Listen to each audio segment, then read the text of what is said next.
Okay, hi everyone, very happy to be here. Thanks to Audiokinetic for inviting us. So today we'll be talking about some of the dynamic audio highlights for our project Senua Saga Hellblade II. So we decided for this presentation not to do just a generic overview of everything of the audio of the game, and we want to focus more on some specific area of dynamic audio that we felt were particularly successful for us and maybe can be also insightful for you. So these are the points we'll be talking to. We're going to have an example of a part of the system of the breathing system, which we use throughout the game quite extensively. I'm going to give you an example also of dynamic vocal processing for one of the enemies, and an example of reactive ambiences and how we use that to alter the environment a bit. And finally, we'll conclude with a presentation on the mixing of the game. So, random introduction, I am Alessio, I'm a technical sound designer at Ninja Theory, and I'm joined today by sound designers Pablo and Jordan, from whom you'll be hearing shortly. And now, I'll show you a bit of the game itself, in case you're not familiar with it. So, this is Senua Saga Hellblade II, and it is a sequel to 2017 Hellblade Senua Sacrifice. So, in this game, we continue the story of Senua, and we follow her journey through the myth of 10th century Iceland. A bit more detail on the game itself. So it is a narrative experience, first and foremost. And also we strive in all disciplines, not just audio, but really every discipline, for a very cinematic approach in how we deliver the story. And we feature, for the most part, linear gameplay. So what does that mean for us and for dynamic audio specifically? So we want to really focus on immersion and do as much as we can to let the player feel what Senua feels and experience what Senua is experiencing at any given time. So we want to create a very bespoke but also reactive audio design around the player, and introduce as much as we can subtle but very meaningful audio interactivity to shift the soundscape in a very crafted but meaningful way. So again, these are the points we'll be hitting today, and without further ado, I will leave the floor to Jordan, who will talk to you about hybrid breathing.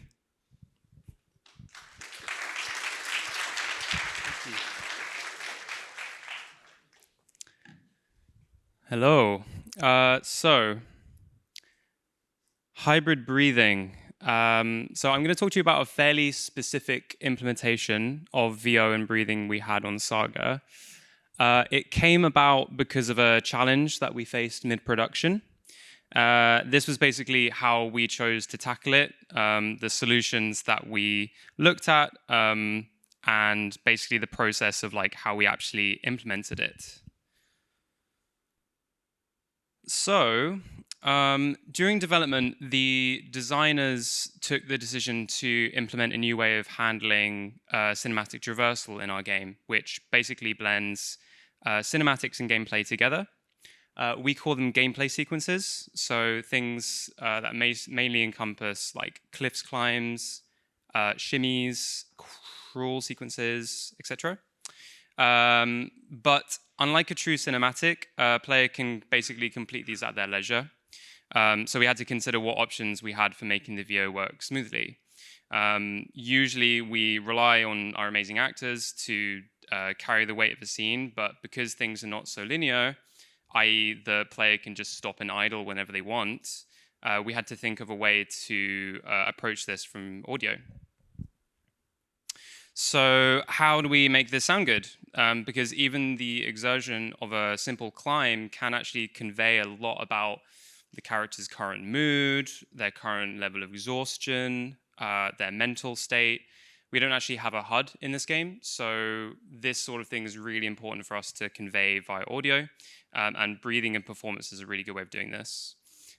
Also, a pillar of Saga is the emotional element. So making sure that the characters remain responsive and most of all human was really crucial for us.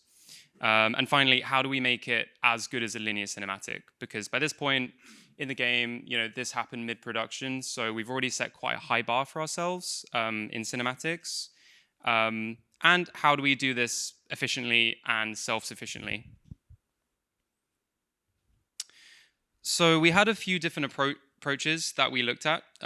Solution one was we basically thought, hey, we have this really good procedural breathing system.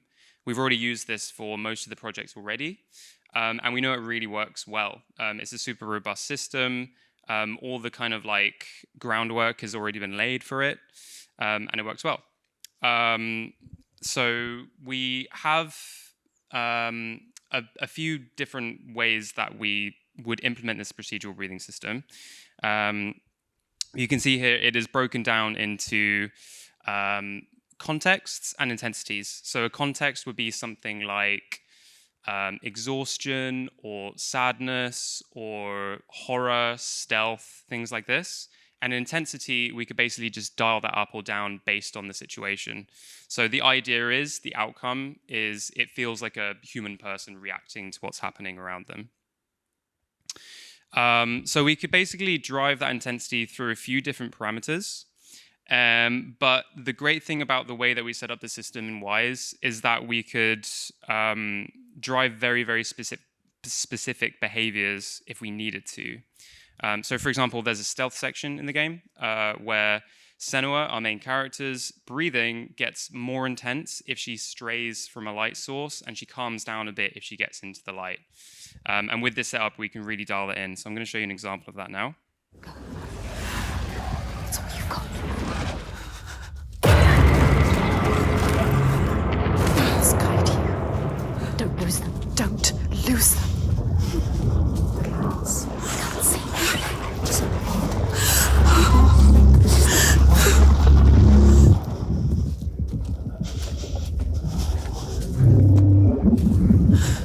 to get out of here alive. Senua, move quickly, faster.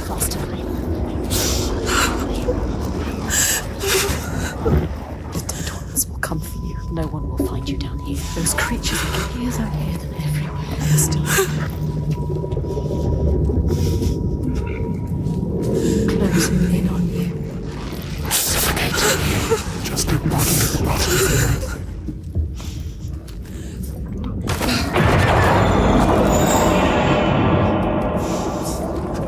I don't like it. Creatures moving. Shapes. Okay, hopefully that wasn't too scary. So one of the main reasons we have so many contexts, as you can see here, we had 29, was because conveying the character's volatile emotions was really important for us. It was really key to the brief. Having that journey of how our main character reacts to all the things that happens to her in the game is really important to convey. Luckily for us, this was quite easy to do because we had the actor in-house. So we had a lot of scope to do a lot of experimental recording sessions, just get them in and try things out. And as a result, we have quite a lot. So that's our procedural breathing system. And that's basically what we thought we could use as a solution to this hybrid breathing that we needed. And I think it works really well. But for this, it did have some drawbacks. Facial being a big part of it. Facial is a really, really big part of this game, and it's a really big part of how we sell the moments emotionally. And we didn't have that for procedural breathing because it's procedural. We also lose out on a great performance. We're very lucky to have some very good actors, and the procedural breathing is good up to a certain point, but you don't really, you wouldn't use a procedural breathing on a cinematic, for example. So the other solution is you record a linear performance like you would for a cinematic. Get the actor in the room, you record it the same, and it's nice because you can, go from A to B, and they can just act to, as much as they like, and it will sound great. But unfortunately, this has mechanical implications. It can take the player out of the moment if you stop midway through a really, really important cinematic moment. So we basically needed to think of a middle solution. So solution 3 is we would blend the two, and hence hybrid breathing. So to explain this a little bit, the way that it ended up working out was we would record a linear performance, just like we would with a cinematic, with facial. And whenever a player decides to stop in the sequence, we can delegate parts of that VO track that we are happy for the performance to stop. So the Unreal sequence, so we did all of our cinematics in Unreal, that would stop immediately, so the player would have that feedback, but we'd actually keep playing the VO, even for maybe 1 or 2 seconds until it got to a point where we say, okay, we're happy for this to stop. It's not an awkward spot. And what counts as an awkward spot? So mid-breath, during exertion, maybe during crawling or climbing, or maybe if there's some dialogue. So obviously, this comes with an issue. Naturally, the VO and the sequence are now out of sync, so we need to consider, like, how do we get these back into sync when the player continues? I should also add that at this point, when the VO stops, we actually blend into like the procedural breathing. So the player is in procedural breathing mode, essentially. The player resumes, they immediately have that feedback of the character moving. And again, we basically do the same thing, but in reverse. So we keep it in procedural breathing, and we find the next point where we are happy for that to start again. And in this case, it is basically where the VO originally stopped. When it gets to that point, the two get back into sync, they snap back in, and then we're back to essentially like a linear cinematic. And the great thing about this is you can kind of stop and start as much as you need. So I'm just going to show you an example of this now.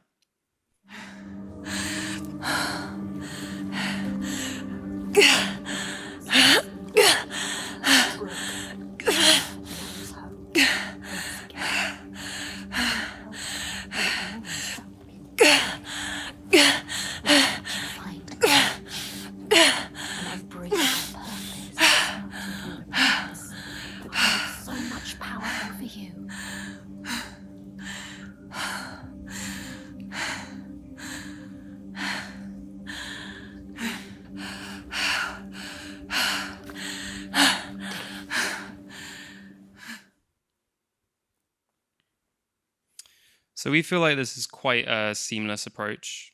This was made possible by Wwise markers.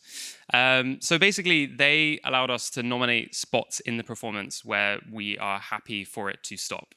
And from there, it can smoothly swap to procedural breathing, back to linear performance, back again. And this helps us remain in sync. It lets the transitions hopefully be as smooth as possible. And that's quite important for us because in a lot of parts of the game, the music is very, very specific to every single moment. The voices in Senua's head, if you've played it, are very, very bespoke to each kind of moment that happens. So anything being out of sync is really noticeable. And for us, it's like very unacceptable. So we elected to use markers because it lets us be very, very granular with it. So I'm going to show you the flow of operations. So this is basically what happens in the back end of the game while this system is running. Hopefully this will explain it a little bit more visually for you. So in this case, the player idles. The Unreal sequence just immediately pauses because that's what you would expect from such a thing. The linear VO keeps playing until it reaches one of these Wwise markers that we've nominated beforehand. And then when it is happy, it will basically fade out that linear performance and fade in the procedural breathing. We like to basically end on an exhale, start on an inhale, and that way we know that it's going to handle most instances. So the player can exist in this state for as long as they need to. And then when they're ready to start again, they resume. They have the immediate feedback of the Unreal sequence starting again. And then we can basically fade in the linear performance in the same way. And it's as simple as that, really. So I'm going to show you another video example. This time it's going to be annotated. And in this, when I was recording this, I kind of stop and start quite a few times. And hopefully you'll be able to see points where it swaps to procedural breathing and back again. So let's have a look at that now. Can you climb this? Yes.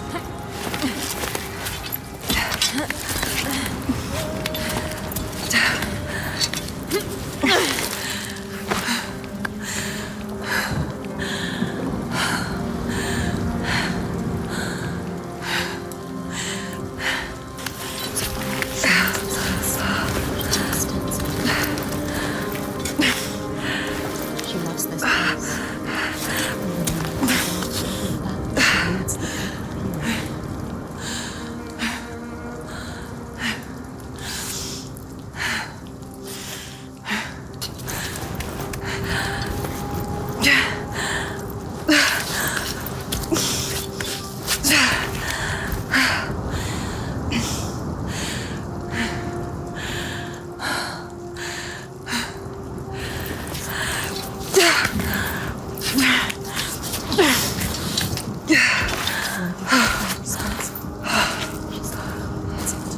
Your father. Was he the leader here?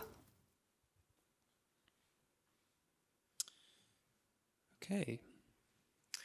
So, yeah, this was a really good solution for us. It basically let us bake in the exact behavior we wanted. So during runtime, we were confident that it was basically going to handle every case. Our audio programmer did get involved on the Unreal side to basically make life a lot easier for us in terms of letting us just handle each instance from beginning to end without getting anyone else involved, especially towards the end of development. You know, this kind of level of efficiency was really, really needed. But I would say, like, most importantly, the reason this was good for us because it essentially allowed our performers to act. We didn't have to consider anything in terms of direction, in terms of gameplay mechanics. We didn't have to be like, okay, like, calm down a little bit here because the player might stop here. We didn't have to think about VO direction. For that reason, we didn't have to think of the edit. We didn't have to cut things in a certain way so that they would work. We could just take that linear performance, and with the markers, we would know that it would basically handle this system. So I'm going to take you through the pipeline a little bit of how we would set this up for a single gameplay sequence in the game. So it's pretty straightforward, actually. So we would get the actor in the room, we would record, and notably, we would actually record facial at the same time. Basically, locking in with facial is maybe 50% of the reason we have this system in the first place. So it's nice to get them at the same time. And also notably, we decided that it would be better for the workflow for audio to choose the cut rather than animation in this case, which was not a clear-cut decision considering we were recording both at the same time. Then, obviously, put into Wwise. This is when we would go in and like put in the markers.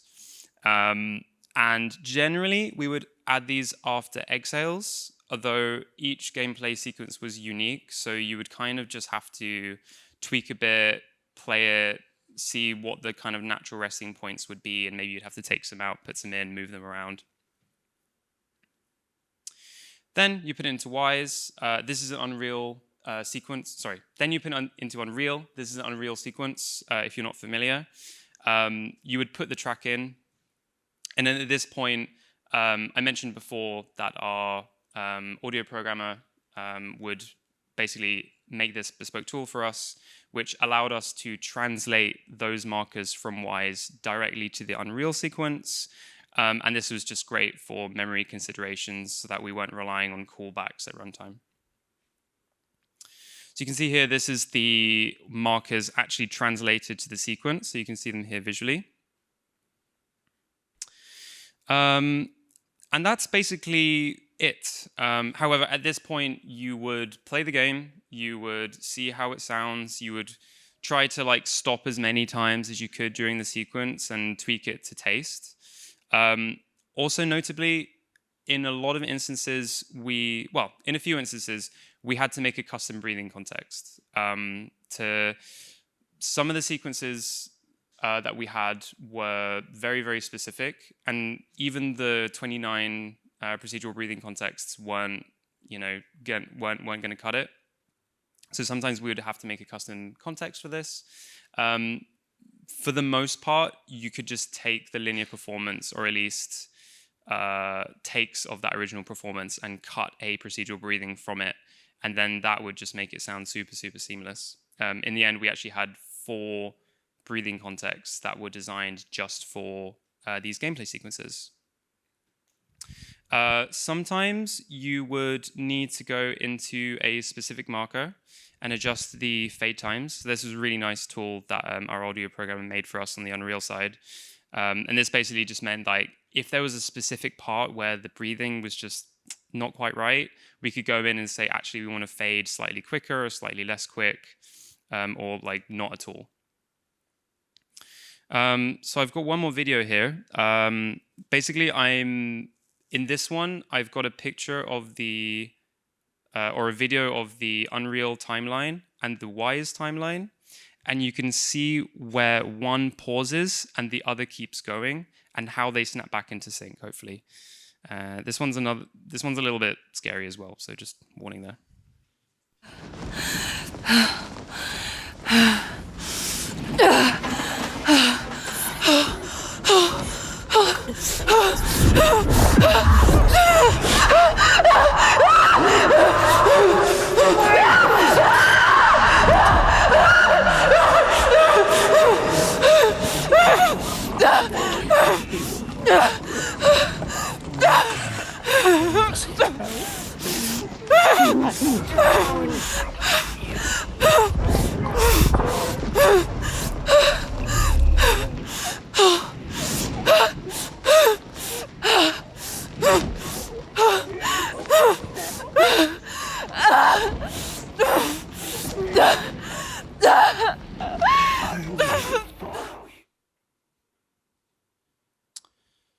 So yeah, we were quite happy with it. It's also worth noting that this is the end result, but when we were making this, we didn't really know exactly how we wanted it to sound, so it was a very, very iterative process.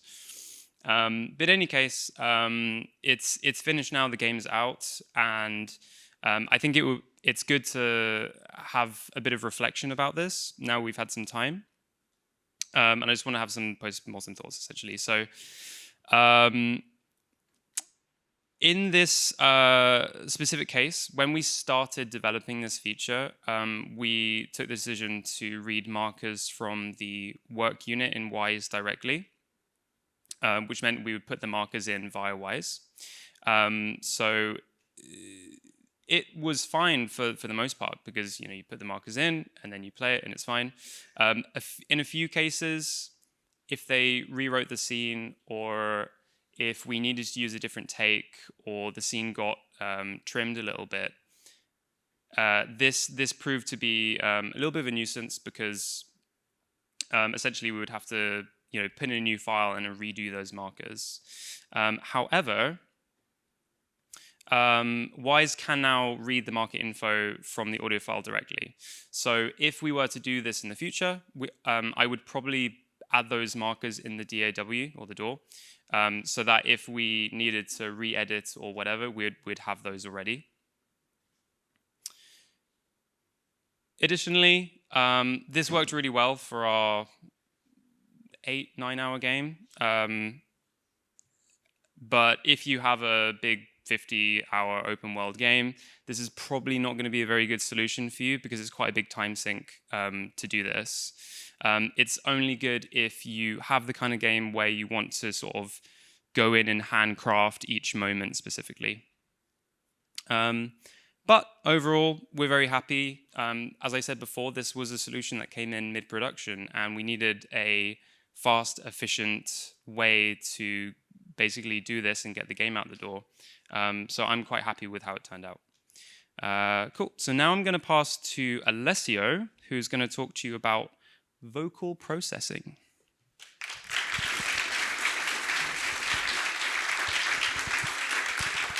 Thank you, Jordan. Okay, so for vocal processing, I want to bring an example of a specific enemy we have in game, which is the nightmare enemy. You can see it here on the screen. It has a very peculiar treatment, visual treatment. So we use a lot of these glass shard-like textures. Also, you can probably notice whenever the enemy is struck, you see the shards flying out and then back into the silhouette of the enemy. And I'm going to mention why that's the case in a moment. So these nightmare enemies are a representation of Senua's trauma. And to underline this, we want to use for this feature non-diegetic VO, again, to represent that they are a projection of Senua's mind. The glass textures, like I mentioned, we use them throughout the game to signal to the player that that feature is related to Senua's memories, and so is the case for this enemy as well. From a mechanical standpoint, these enemies are not vulnerable to regular attacks unless Senua in a specific combat state. And we want to reinforce this invulnerability via audio because, as been mentioned, we do not have a HUD in-game. So we thought, okay, let's do it via the VO. And how do we add a shattered state dynamically on the VO when the enemy is hit but not damaged? So before we delve into the dynamic bit, I'm going to show you what the enemy VO sounds like linearly. And quick shout out to the sound designer Daniele, who worked on this feature, and he did an incredible job. We come from the past to remind you that you will never be safe again. You will see us always in your nightmares. In the dark space behind your eyes, in the corners of your sight, always here, searing your skin with our steel, hacking your heart with our hands, always of your sight. Okay, so that's what it sounds like without any dynamic processing again. A quick note on the design itself. You can see here a screenshot from the Reaper session. As you can see, there's a lot of very bespoke manual editing and cuts. And it's also, there's a lot of manual automation of the effects to achieve the sound that you've heard. All these voices are split into 3 main layers.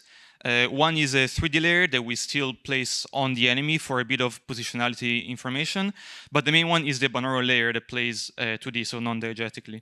We also have an underlying designed SFX layer, which was the, again, like glass shard-like texture you've just heard. So once we render out these 3 different layers, how can we then add a dynamic effect to them? And the solution we landed on was using soundseed grain in Wwise. Quick show of hands, how many of you are familiar with soundseed grain or have they used it before? Okay, a few. So in case you're not familiar with it, it's quite similar to how you would use a granular player in a DAW. So you load up your sample and you can manipulate grains however you see fit. In this case, we decided as a default state to use it actually as a linear sample player. So what I mean by that is that you can see in this animation, we are scanning through the file linearly with an LFO and playing back grains without any gaps or overlaps. So it sounds like you're just playing a sample, in a container.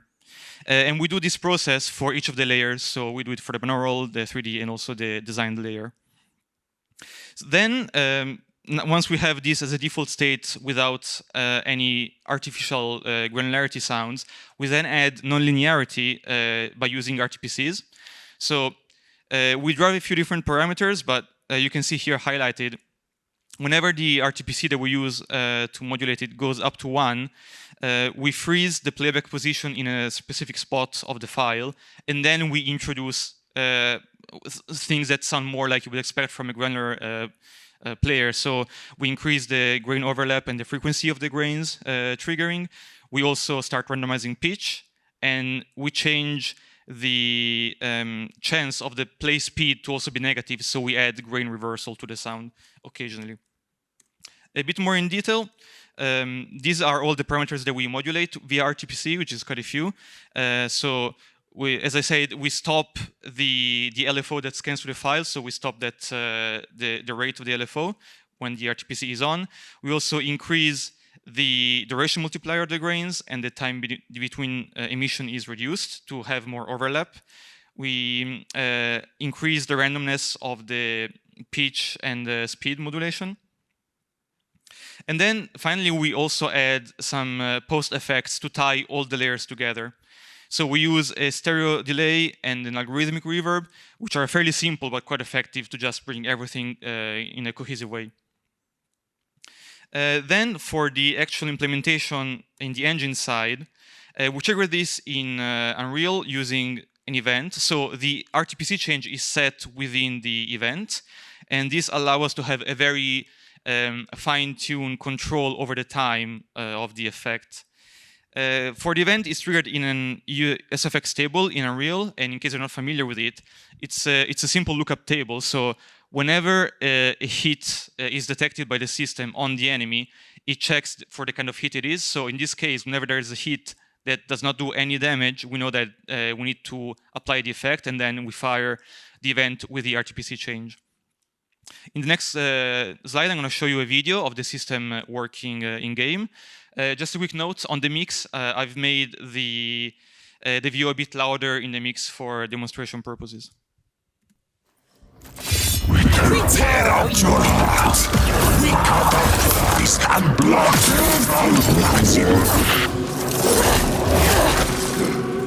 We take your sisters to our land and kill off nothing left. Eyes and blood fills the sockets now. It's your land. String them up And they die slowly. Sing your name.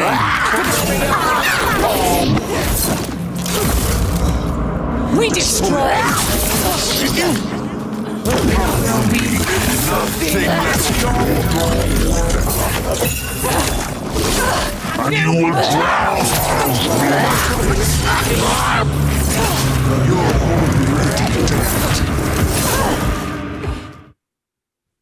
Okay, so quick notes on this type of dynamic processing.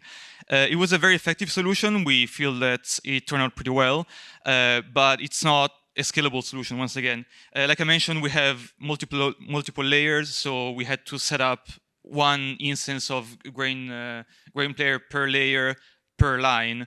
In this case, it was okay because we only use it in a very specific moment of the game, so we only have a handful of lines that we need with this treatment, but it would not have been feasible with more than what we had. Because of using a non-linear system of playback like the granular engine, we had some knock-on effects on other systems of the game. So these lines, they could not be properly captioned or subtitled because we would rely on precise timing of the line for that. And because the line can be interrupted at any given time, we just had to fall back on a generic caption, which was fine because the most important part for this was the delivery and just the feeling instilled in Senua more so than the actual spoken word. We also had like a couple of small issues with, because it's a behavior of a looping sound. We had some gotchas where sometimes the grains would get stuck in weird edge cases or interactions, so we just had to be extra careful to clean up properly sounds whenever enemies would despawn or move into a next line. So that's all for the vocal processing. I will now give you another example of dynamic audio, but applied to ambiences, and specifically for what we call reactive ambiences. So in-game, we have many scenarios, because again, the linear gameplay nature, where the player is navigating through the environment, like so, and we wanted a system that could gradually shape or morph the sounds around Senua.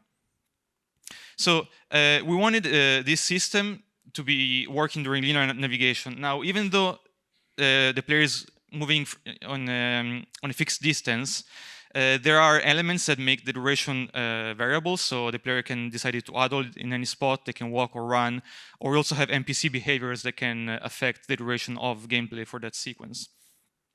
So how can we gradually tweak environmental and even non-environmental audio as the player progresses in a natural way and guarantee that all scenarios are covered? And the solution we landed on was the use of progression splines. So to explain a bit how it works, you can see on the left there's like a purple line drawn through an environment. that is a spline created by the sound designer. And as you can imagine, the player moving from point A to point B, we use the percentage of progression along that movement to drive RTPCs in Wwise, like you see on the right. So it's a fairly simple system on the Wwise side, but it's pretty powerful for us. So we can drive RTPC changes based on player location using the progression splines. And it is a many-to-one control, because as you know, RTPCs can drive almost anything. And we tend to use just the one RTPC and the one spline to drive as many or as few sounds as necessary for any scenario. It also gives us very precise tuning on how the sounds are affected, and does not rely on the attenuation fall-off of sounds, which is important for two reasons. First off, it works also for sounds that may not have an attenuation, like non-diegetic sounds, which we use a lot, like ambience beds or even binaural layers. So by using RTPCs, we can guarantee that we have the shaping of the sound exactly how we want it. Also because we try to use attenuations more as a shared resources, and we did not want to create bespoke attenuations for every single sound. Also, the advantage of using this system is that it can guarantee a smooth interpolation over time for the RTPC, because it's tied one-to-one to the player movement. In Unreal, it's a very simple setup. These are the controls exposed to the sound designer. So we normally use just a volume with a spline that the sound designer draws into the environment. They can specify which RTPC to be affected and the range of the RTPC values in Wwise. This is to make sure that there is no mismatch of values going from Unreal to Wwise. We also have an option to clamp the progression of the values fed into Wwise. And what that means is that we can guarantee that the RTPC never goes below the maximum value it ever reaches at any given time. This can be very useful for sounds where it will be more noticeable if the player is starting to backtrack. So let's say we have sounds such as music or a tension buildup, for example, that we want driven by this system. It will be very noticeable if you start feeding in the music and then the player moves back and it fades back out. So by using a clamp of the RTPC, it can sustain the level of tension or engagement that you have set, and it doesn't cause any weird artifacts. For the system itself in Unreal, do not worry too much about the specific nodes, but the gist of it is that for this system, we check the location of the player whenever we start playing the game, and we can activate or deactivate the system if the player is close enough to where we track the position. Once we start tracking the position, we take the location of the player and we look for the closest point on the spline. We evaluate that as a total percentage of the length of the spline, and we feed that straight into Wwise as an RTPC value. I'm going to show you now an example of the system working in game. And again, you will hear the sounds affected by the system a bit louder in the mix for the demonstration purposes. I need to get to the eye of the storm. Find him.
Okay, so that was the system in action. Again, quick round of final thoughts. We're quite happy with how it worked in-game. It's a very flexible system because, as you know, RTPCs can drive almost anything. So in this case, it was volumes, but it can be applied to filtering, blending of layers, really anything that RTPCs can do in Wwise. We had very smooth transitions thanks to this in-game. The example I showed was over 1 minute of gameplay, but we've used this in scenarios over, let's say, 5, even 10 minutes of gameplay, and it can really like shape the sound around Senua in a very subtle but meaningful way. It's also a very simple system because we're only tracking the location of the player in Unreal when we're using the system itself, so it's very light on resources, and it didn't really cause any issues for performance. It was great for us. So that's the conclusion for reactive ambiences. I will now leave the floor to Pablo, who will talk to you about mixing. Thank you.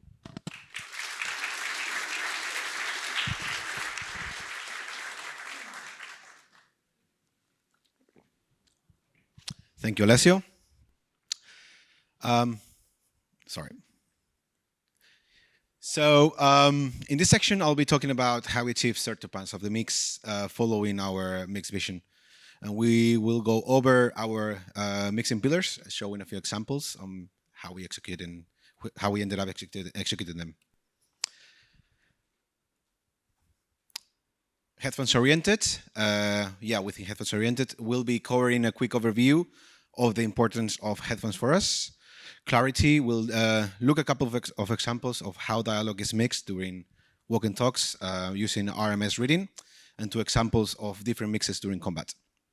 And within immersion, we will be covering 2 examples of immersion in gameplay and cinematics. Right, so representing auditory hallucinations, which is one of the symptoms of Senua psychosis, through headphones and in combination with binaural audio, gives the impression of a 3-dimensional space around you. Headphones sit over your ears and making an intimate and isolated space, and kind of like isolate you from the world a bit. And for us, this achieves the depiction of what Senua is going through. So to stay true to this pillar, we had to really make it in headphones, which it wasn't a straightforward thing to do. Headphones can color the mix, and early production we noticed that the mix, especially in the frequency spectrum, was a bit different between headphones and speakers. We felt that in speakers it was a bit more boomy, and we were a bit confused. And we decided to investigate a bit and research on headphones to see which ones it could give us a pretty much a flat spectrum. And we found the Neumann NDH20s and NDH30s. We were very happy with them, and it gave us a much more realistic approach of how things sounded, and then we can have a very much control of the frequency spectrum when mixing in headphones. We mix in headphones, but we also support in surround. And one of the things that we noticed when we're doing a pass in surround is all binaural audio was coming out a bit louder on speakers due to the nature of how binaural works. So we just apply a 2 dB reduction on the bus structure. So when you select speakers on the audio menu, it will reduce 2 dB all binaural sounds. Moving into clarity, clarity is a very important pillar. For us, means that the narrative of every moment to moment needs to be readable. No matter if it's diegetic dialogue, furious narrator, or even sound design, we need to make sure it's actually clear and it's telling the narrative. In the case of diegetic dialogue, we use RMS metering, which basically reads the loudness. In this case, in the example I'm going to show, it reads the loudness of ambiences. And this loudness dictates how much they're going to get ducked by the dialogue in this case. RMS, we chose RMS basically because it's an average reading and it's very sustainable over time. In opposite, for example, of peak, which is just really a value in the moment of the file, and it's very unstable. So it really doesn't help to have a sustainable reading. So and all these give us a safety net where we can make sure that the dialogue is going to be understandable throughout the game, no matter what elements are and how loud they are. So yeah, I'm going to show a couple of examples of how dialogue works and how it's mixed in two different scenarios where one is louder than the other. And yeah, you will see the system in action. You're worried. I wasn't supposed to come back empty-handed. He'd have dragged you here in chains, Senua. But all's well. He'll forget about that when he hears what we have to tell him. But has he changed? I don't trust anything he's saying. He wants to change, does he? They've spotted us. Will they want to chain me up again? I won't let that happen. Really? Maybe the Biag will turn on him. Who are you? And then what will you do? It's me! Thorgestov! Who is he with, them or you? Trust me. However it might seem. There's no turning back now. I'm with you. Right, and this is the next example in a much more quiet environment. There is no way through. We have to go back. Wait. You can find a path where they cannot. Look for it. Look. I can feel something watching us. Watching. Where? I don't like the sound of this. You can't feel it. Why? I feel it too. Here. Your weapon to hand. Weapons will not help you here. Your sword is no good. Keep steady. Try not to jump at shadows. What do you know of shadows? We know. So yeah, as you can see in the louder environments, the dialogue makes more effort to carve out the space for the dialogue itself. And in the second example, you can see that it barely does anything. We don't really want to carve a space when it's not needed. So it's not going to duck when it's not needed, basically. Yeah. Right. So also we adopt this method during combat. Combats in Senua Saga Hellblade II are very intense set pieces. Some of them, we treat them as video clips or music videos where the music is very centered in the mix. But, you know, we also have Senua, which is the main character, and we need to make sure that she can be heard in all scenarios. Like we want the dialogue of Senua, grunts, heavy attacks, blocks, and parries are heard. As Jordan said before, we don't have a HUD in Hellblade 2, so we need to make sure that audio gives the player feedback as much as possible, yeah, as much as needs. So yeah, in this case of RMS reading and metering, well, we are doing all the action against the music. So as I said, the music sometimes we wanted to feel it very powerful and very center of the mix, but we need to again carve space for Senua. So we do all the reading to the music, and here is an example of how it works.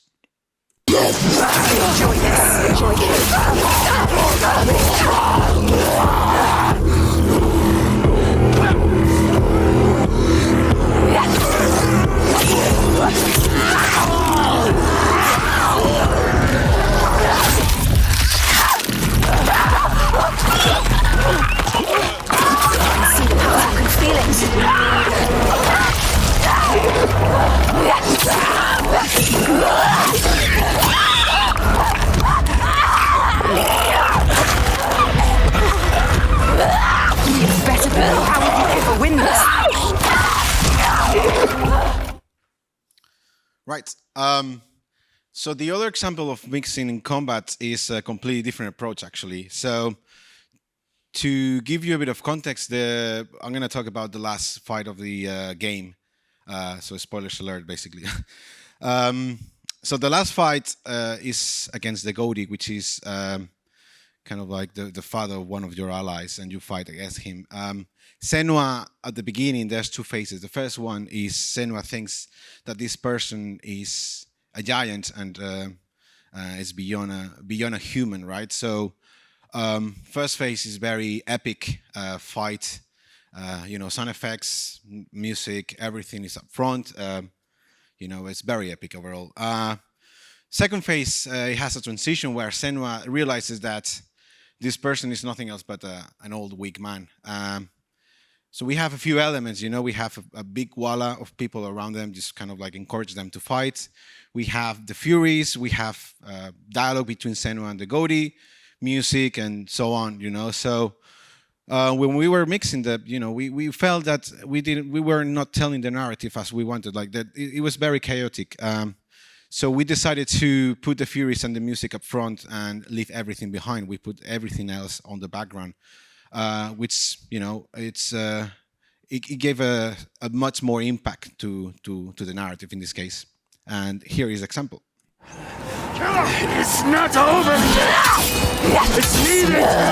Changing. You're a monster! Changing, can you feel it? All he has created. All of those light.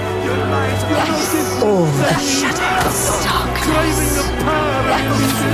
Breaking into pieces. You can see it, hear it. His people are turning against him. We'll stop this. Turning against him now. Used, lost, scared. They look to you. Look at you, Senua. You can show them the truth, Senua. Show them what he really is. The world that he created. The world you destroyed. Get up. Show them his lies. He is just like your father. Just like your father. You're different. Nothing like him. You know what to do. Do it.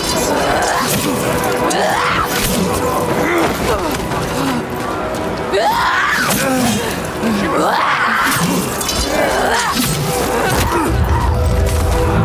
really want the truth? Each person follows you. Right, the scary boys at the end.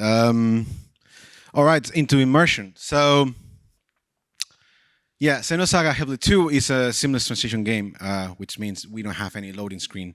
And we need to make sure that everything feels like a cohesive piece and like a one piece, basically, in audio. And one thing that keeps the glue are acoustics. For that, we use technology from Microsoft called Triton Acoustics, previously known as Project Acoustics. So yeah, Triton uses an offline bake of the game environments to model acoustic behaviors like occlusion, obstruction, portaling, and obviously, reverberation. And one of the backbones of this technology is the smooth transition between geometry. And for us, we felt it was very important and powerful, and very much a key element for achieving the immersion we wanted. So this is how it works in Wwise. So we will have a division between outdoors and indoors, which we will have also 4 IRs inside them. And shout out to Alessio and our sound designer Matteo Tomino, who worked on this system and make it sound so beautiful. And yeah, after the IRs, you just have to make sure that you enable the game-defined auxiliary sense to receive the data from Unreal. And on the Unreal side, it's just a matter of tagging acoustic component instead of AK component into the emitter, and that way it will make sure that the sound will start doing all the ray castings. And yeah, I'm going to show an example of how this works in action in game. And basically, the example is Senua is going to go through a cave from outdoor to indoor, and you will hear how everything transitions and how the reverbs and the reflection and obstruction works smoothly.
Great. So on to the last part of the talk. I'm going to talk a bit about how we achieve cinematics.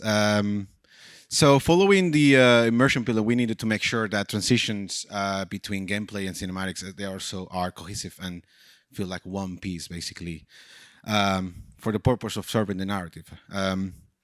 So we decided to mix the cinematics and at runtime, which it can be very tedious as we had to leave the comfort of the door. You know, all the final touches, all the macro mixing, basically, it happened in the engine, in Wwise and Unreal, which it was very time consuming, but for us it was a great decision to achieve what we wanted. So for acoustics, we kept using Triton. So in cinematics, we also used runtime reverb and occlusion abstraction. And this also the decision came because we wanted to avoid also having to imitate the gameplay reverb into cinematics. We like the system and it sounds really good for us, so we decided to use it. Yeah. Just to mention that dialogue, sound design, and Foley are baked with the differentiation that the dialogue and Foley are attached to the character emitter, so all the panning and acoustics are handled by the engine. And yeah, sorry, one more thing. The use of RTPC to manual to use as a manual Docker in Unreal. This was a very useful thing to use. In film, it's kind of like the final stage where you do the trimming, mixing, you know, like it's a very, very fine tuning, very last part of the, like the micro mixing. And we use that also to remove certain elements in the mix very specific times. Again, all for clarity and immersion, basically. And as a last example, I want to show a breakdown of a cinematic and how we combine all these pillars and how we ended up executing them.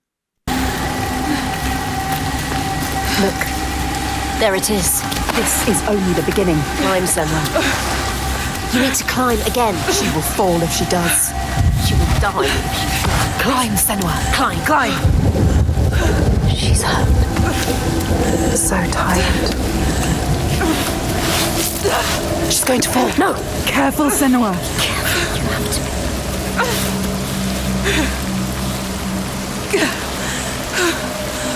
Come on. Climb. Come on. Don't listen to your body.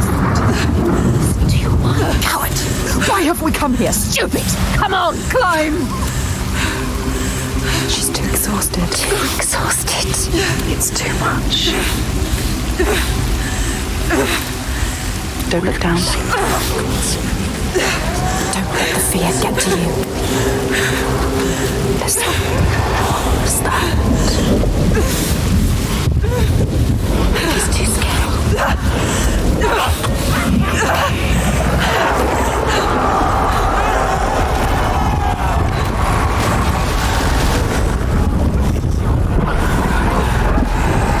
The screams of the they follow us.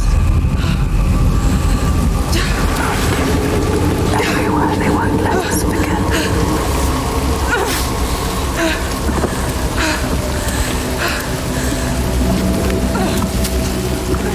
She cannot falter. The voices draw her onward. The ones who didn't live. The ones she could not save. She can hear them calling. Lives stolen by the Northmen. She carries them with her. Always.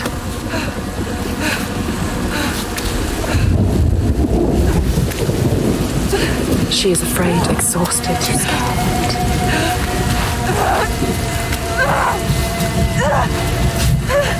Death is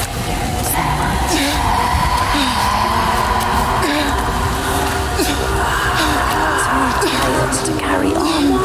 All this cold, this death.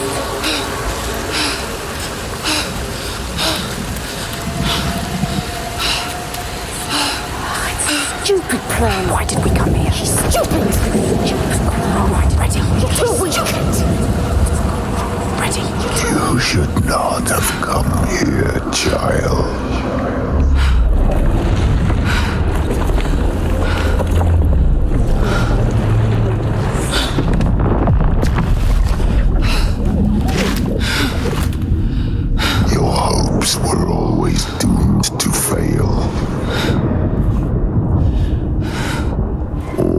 this way. Just to die among strangers. You! Why did you come back? Did you think you had left me behind? I am always here. I won't listen to you. Her voice thought she'd left it in the past. Her father. He clouds her mind with fear, but she won't stop. Stronger forces drive her on. Right. So, as final thoughts, for us, RMS metering allowed us to control the dialogue in different scenarios and this character of Senua in different scenarios of combat. It created that safety net that I was talking about. RTPCs to manual control any element smoothly. It allows that level of micro mixing, specifically in cinematics, to just fine-tune elements. Again, very micro mix in last stage of the mix. Triton Acoustics, very powerful tool that allows us to have smooth transitions in reverbs and occlusion obstructions. And runtime cinematic mixing allows us to achieve a very cohesive and smooth transition also again between gameplay and cinematic. But again, you lose the comfort zone of working in the DAW that we all like so much.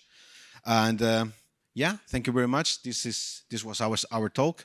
I hope you liked it. And any questions? I think we ran out of time, but we will be around here. So yeah, thank you very much.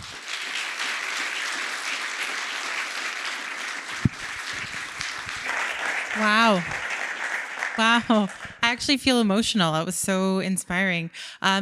If you're all okay, we're okay to take some time for questions. Does everybody feel all right to take this time?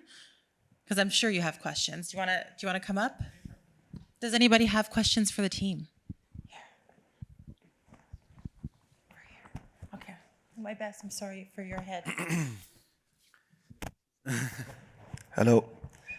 Yes, it's about RMS metering. Yeah. How is it different from sidechain compression in a DAW? Yeah, so RMS, where it does basically, it takes the value of an element, like the case I showed, the ambience, and that basically creates a value, like let's say the ambience is at -30, right? And it gives that value to an RTPC, and the RTPC is sent to the element that wants to be ducking, So for example, the dialogue. And you add that into the auxiliary sense as a leverage, So that amount of data, basically, it will dictate how much dialogue is going to be sent. So let's say if the ambience is lower, like let's say -46, the dialogue will only have a room up to -46 to send their data to the ambience back to get ducked, you know what I mean? So basically, the louder the ambience gets, the more ducking will happen. The quieter, the less ducking it will happen.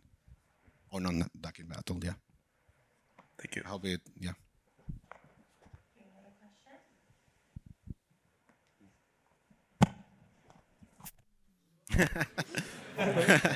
Mind the heads.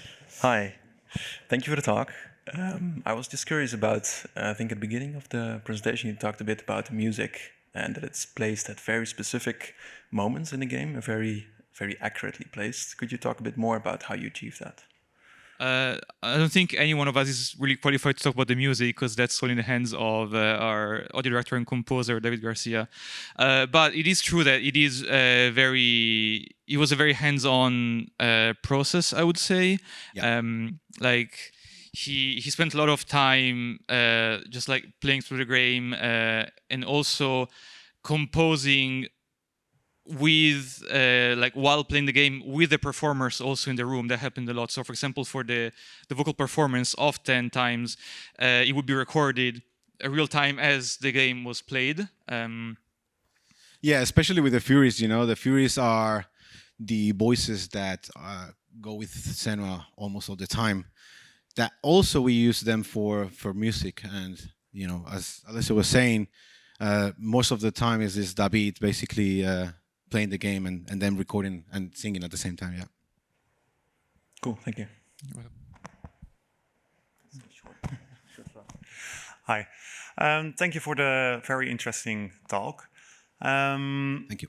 I'm curious on how you handled the planning of the mixing process during production. So did you develop tools beforehand, or did you handle that along the way? And did you have dedicated moments where you went over the mix and did a mix pass?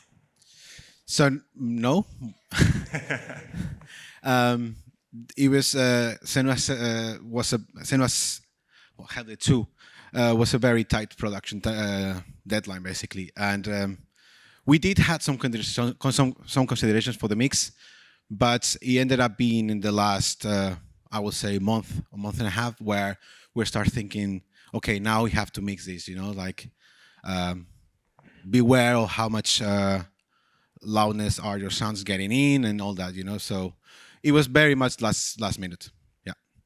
I guess we try to pre-mix as much as possible when authoring any sounds, really, to try to hit specific levels, so at least to facilitate a bit the mix later on. Yeah, definitely. There were some guidance. We had guidance links in Confluence that we had to follow. It was more like a ballpark of estimation of how a sound can be, how loud can a sound be, So, and then we just apply the correction if needed in the mix. And adjust with the systems. Yeah. Thanks.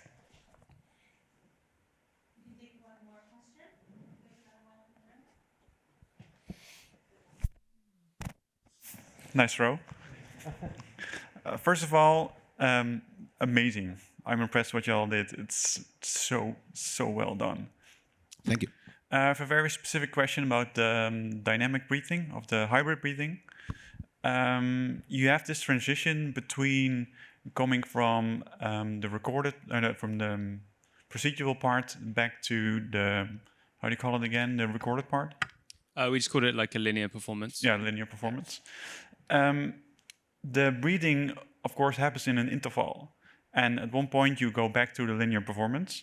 But how do you make sure the breathing interval of the procedural breathing aligns perfectly with the actual performance? So there's a few things. So one, we would keep track of the inhales and the exhales. That was the main thing, is because for the most part, the markers were put at the end of an exertion or an exhale. So, if the character is climbing and she's going, at that point, we know we can stop. And then if we want to go into procedural breathing, we would start with an inhale. So that was why it was really useful to have that tool that was authored for us on the Unreal side, because we could actually go in and nominate, does this need to be an inhale or does this need to be an exhale? Additionally, we would think about, does that need to change over the course of the sequence? So in that example where she's kind of crawling through the remains of that boat debris, we actually had a few different contexts that would kick in depending on the severity of her mind state. So at the start, we would have a kind of not chill, but kind of tense breathing context. And then when she starts fully freaking out, like you saw in the video, we would swap to something else, so that when that system swapped to procedural breathing, we knew that it would more or less sound pretty seamless. Does that answer your question? Well, my question was actually the other way around. So going from procedural breathing back to the linear one, you mentioned that there's a sequence playing, and whenever the sequence catches up to the point where you pass the linear breathing, the procedural breathing needs to be at the exact right point for the linear breathing to catch up again. Yeah. So how do you anticipate that and sync up those breathings? Yeah, that's a really good point. That actually was a really tricky thing for us to figure out. And basically, we just handled that with fades. And we did find that usually on the first iteration of this, we would find points where you're right, it would fade back in, and it would sound a bit weird because an inhale would suddenly be cut to a thing. But that's why we had that tool to basically go like, okay, this one might be a little bit of a problem scenario. So maybe we just take away the marker entirely just for that bit, or we change the fade so that it plays a little bit nicer. There are still going to be like some side cases where it's not going to be perfect, but for us, this was the best implementation. But it's a good point. Gotcha. Thanks.